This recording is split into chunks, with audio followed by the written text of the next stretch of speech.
ఒక పని మీద బయలుదేరినప్పుడు, ఒక కార్యం మీద బయలుదేరినప్పుడు ఆ కార్యం పూర్తయిపోయేంత వరకు దాని మీద దృష్టి తప్ప ఏ ఇతరమైన ఆకర్షణీయమైన వస్తువుల వైపు దృష్టి సారించకుండా నిలబడగలిగిన వాడెవరో వాడే విజయాన్ని సాధించగలడు.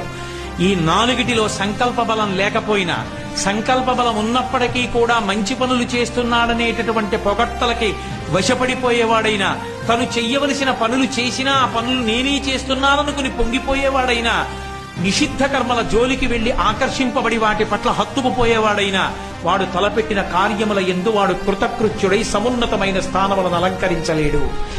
ఆఖరికి ఒక పిల్లవాడు గొప్పవాడు కావాలన్నా ఇదే నియమం, ఒక పరిపాలకుడు గొప్పవాడు కావాలంటే ఇదే నియమం, ఒక కవి గొప్పవాడు కావాలంటే అదే నియమం, ఒక చిత్రకారుడు మంచి బొమ్మ గీయాలంటే అదే నియమం.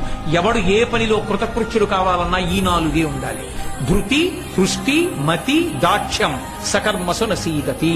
ఈ నాలుగున్నవాడు తన కర్మల యందు చెడడు, వాడు కాడు.